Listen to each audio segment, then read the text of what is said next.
Age, sex, language, or location. Age, sex, language, Connor. What do you You're speak? recording me right Yeah. now. Age, 19. Sex. Oh Yes. We recording. Are we doing it again or what? No, keep going. We keep going? Yeah. Language, English. Location. Location, Prague. Right now. Oh my god. But Dublin. Prague right now, but Dublin. But Dublin for the date. Okay. Hold on, will we start again? Yes. Need a napkin? Need a napkin? Rob is your man. I need a napkin. Okay. Okay. Okay. What's your name, age, and location? My name is Conor Nicholas Joseph Morrin. I'm 19 years old and I'm in Prague right now, but I'll be in Dublin for first dates. So why should you come on first dates? Because I am looking for love. I'm sick of. Honey. I'm looking for love.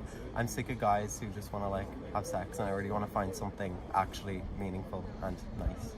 A nice boy. Aw. So what would people not know by just looking at you? That I'm disabled. I think they know. Alright, send it in now. I have Coates disease in my eye, and also that I study costume design and I'm an artist, and that I can't sleep without Netflix. What is your biggest pet peeve? Lazy people, people who don't look after themselves, all that kind of jazz. Describe the person you're looking to date in a first dates restaurant. Restaurant, big restaurant. Well, I'm looking for a big restaurant.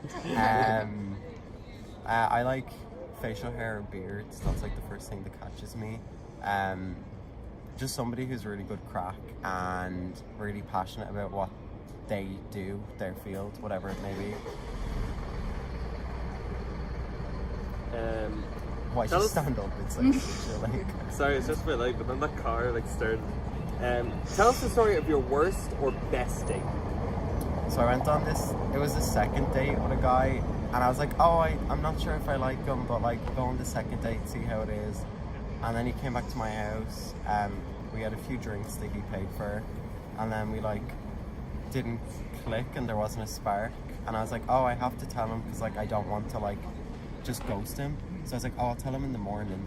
So we were like, he was like, oh, we got into bed together. We were like sausages in the bed, like not touching each other. And then he was like, yeah, I'm just gonna sleep on the couch in the sitting room because I'm not gonna sleep. And I was like, okay. And then he like went to the sitting room. Then he came back and he was like, yeah, I'm just gonna go. And I was like, okay, are you sure? And then he was like, yeah. And then he came back and then he was like, no, I'm not gonna go. The taxi's too expensive. So then he got back into the bed, sausages. And then in the morning, I was like, oh, hi.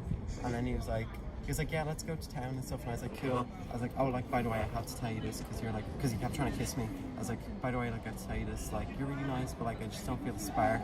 And then he was like, yeah, me too. I feel the same. We can still have sex though. And I was like, no. And then, yeah. And then he left in a taxi. And then I had pizza. I know. Is there any particular thing that's happened in your life that's made you the person you are today? Well, I really liked going to college in my first year because I met a lot of nice people who like took me out of my shell a bit. Whoa! And yeah, every hard situation makes me who I am, whether it be, you know, disability, rude people, whatever. Constantly getting to a place of greatness. Oh, yeah. Is that the last question? Okay, so you're obviously going to edit that, yeah?